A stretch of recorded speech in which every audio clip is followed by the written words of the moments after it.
For 2 decades, Christian Horner was the undisputed architect of Red Bull Racing, leading them to multiple Constructors Championships, World Drivers' Championships, and cementing himself as the most successful team principal in F1 history. But then in a moment that sent shockwaves through the F1 world, he was abruptly sacked. What could have caused a prominent figure like himself to be so abruptly exited mid-season? Was it the hangover of controversy from last year? Was it a performance clause in his contract? Was it the internal power struggles? Or was this a last-ditch effort to save Max Verstappen from jumping to Mercedes? We will be deep diving into all of these storylines on this week's episode of the Grid Buzz Podcast. Welcome back, everyone, to another episode of the Grid Buzz Podcast, where I will be deep diving into the controversy around Christian Horner's mid-season exit from Red Bull Racing. So this is the news. This is everywhere. This is the talk of the town.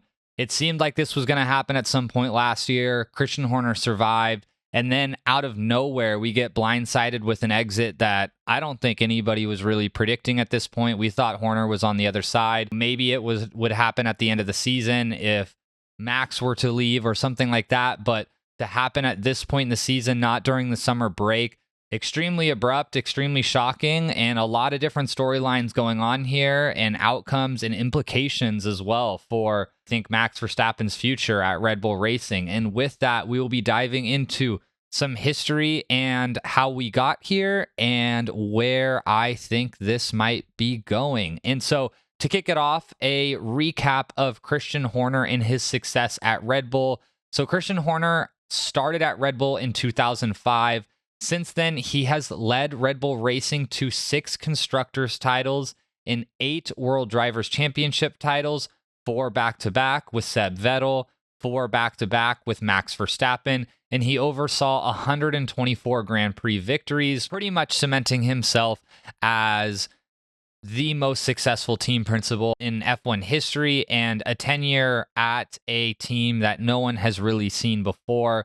So can't really downplay the success that Christian has had at Red Bull and the integral part he has been to all of that success.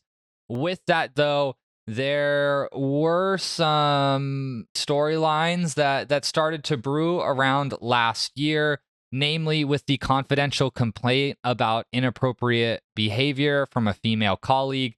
Now, this was internally investigated and deemed to clear Horner.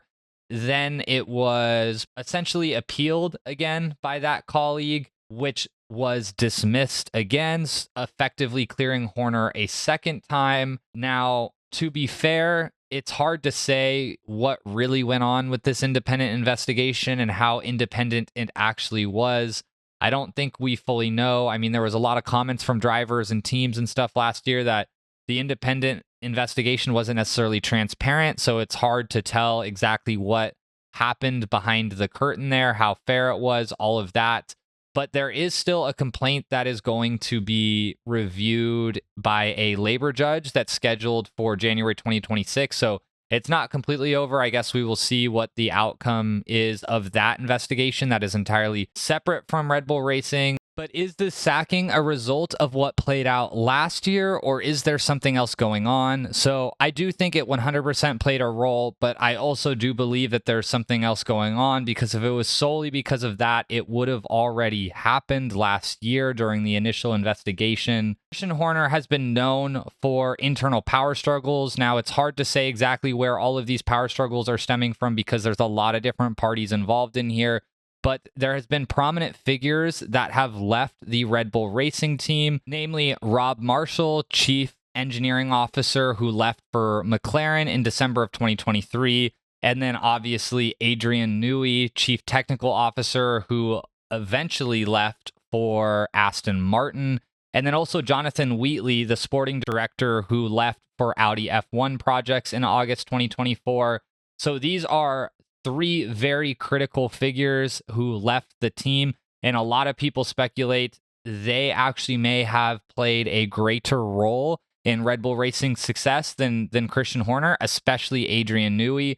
So this has been super impactful to their performance. Add on top of that the other power struggles with Matichitz dying and that creating a rift between the Austrian side of Red Bull Racing and the Thai side of Red Bull Racing. We heard a lot about this standoff during the controversy last year, with the Thai owners siding with Christian Horner and the Austrian owners siding with Jos Verstappen. And then there was the whole turmoil between Jos Verstappen and Christian Horner.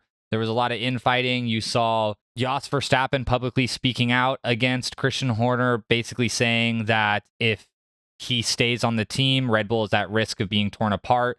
There was rumors that Jos was supposed to drive some F1 car in like a celebratory parade, and that was all of a sudden last minute pulled, and maybe Christian Horner was behind that opportunity getting pulled. A lot of internal turmoil, inner fighting, just not healthy for the team. And that's unfortunately seems to have resulted in a lot of the performance that we are seeing this year. So between the internal exits, between the internal power struggles, which are all just distractions to Red Bull Racing and the goals that they're trying to achieve, you have a significant on-track performance declines. Back half of 2024, Red Bull really fell off a cliff. And then 2025, it's hard to say where they're at because Max is still performing at a high level. And how much of it is Max and how much of it is they designed a car around Max that nobody else can drive, or how much of it is that car just honestly isn't good. It's really hard to get a read there, but you can say that there's been multiple second seat drivers, Sergio Perez, Liam Lawson, Yuki Tsunoda now, who have all struggled in that car. And is it because it's tuned to Max, or is it because that car is just not good? I don't know, but their performance has been on a decline, and even Max isn't performing as well in the car. Yes, he has his races where he's really able to pull it together and put that car up into places that it probably shouldn't be. But overall, just not a great performance by Red Bull Racing as of late. And then all of a sudden, after the British GP, when no one would have expected it, Christian Horner gets sacked. This is bringing up a lot of speculation. Like I said, is it a hangover of the controversy that happened last year? I think that's a piece of it. I think that led into it. But no, I do not think that that's the reason that he ultimately got sacked. I think if that were the reason, it would have already happened at the point that there was an investigation last year, whether they covered something up or not. If they had the opportunity to get rid of him there, if they wanted him gone there, they would have. So there is something else going on here, which brings in the speculation of, did he have a performance clause? So there's a lot of speculation that Max Verstappen has a clause in his contract where if he is to drop fourth or below in the Drivers' Championship, that he would then be able to trigger an exit clause. Is there something in Christian Horner's contract that says if Max or the team falls to a certain place that he can have a performance exit clause triggered? I wouldn't be surprised, especially on the back of just how all of these events have gone down this week. There's the other aspect of it of, will Helmut Marko, will Max Verstappen leave if Christian Horner were to stay? So there's rumors that Max Verstappen is a part of Christian Horner's exit. I don't know that I fully believe those rumors per se. I do believe that Max Verstappen's camp is involved, which would include Jos Verstappen, Helmut Marko, figures like that. Is Max involved himself in this sort of move?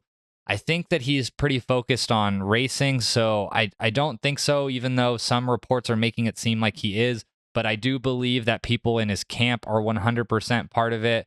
Now, ironic part about them potentially sacking Christian Horner because of Max Verstappen's camp is, honestly, I don't think this helps the chances of Max Verstappen staying at Red Bull at all. If I was Max Verstappen and I was looking at these events going down, I would think this is not a good team to go into a new set of regulations. You've lost 3 of your critical technical people over the last year and a half. You've now lost your team principal, who has brought the team to 100 and something Grand Prix victories, multiple World Drivers' Championships, multiple Constructors' Championships. We have a new technical regulation set. You're also taking on a new engine supplier, Ford, who hasn't been in the sport during what is being called an engine supplier technical era, similar to back when Mercedes was super powerful in the early 2010s. We think that we're going to go through another phase of this because the engine regs are just so different that the team with the top engine is going to have a distinct advantage. And I can't imagine Ford coming in out of nowhere and just building a competitive engine right off the bat. I always found it super confusing that they ditched Honda in the first place. Felt like Honda was their best chance at staying competitive if they weren't a Mercedes engine. And so it's ironic because this move actually likely happened to keep Max Verstappen here at the kind of suggestion of Max Verstappen's camp. But for Max Verstappen himself, I think this is going to create more instability and push him more towards Toto Wolff and Mercedes. So it's the double-edged sword. We'll see how this all plays out, but I don't know. My chances of Max going to Mercedes just went way up.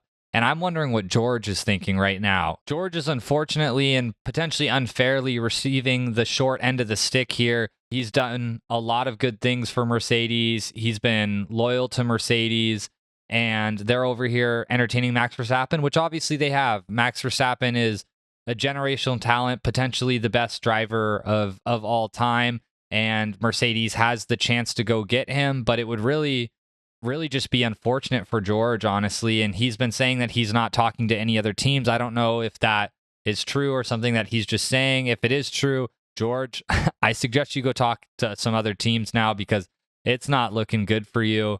To add to that, there's rumors that a senior Mercedes F1 exec has recently signed off on $100-something million buyout on Max Verstappen's contract. There's a lot of things that are lining up here that are pointing towards a Max Verstappen move.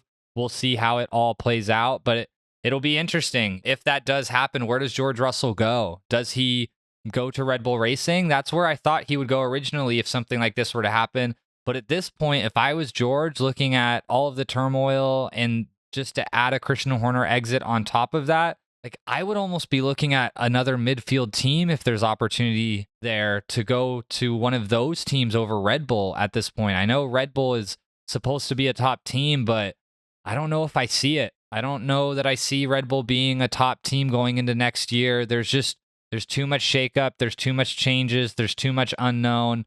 I mean, congratulations to Laurent Mekies for taking over as at least temporary team principal. We'll see if a figure like him is able to maintain that long term.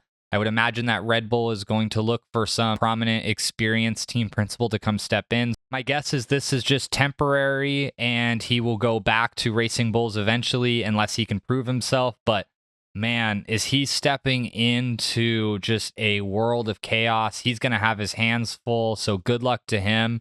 But we will see how this all plays out. And thank you for tuning in to another episode of the Grid Buzz podcast.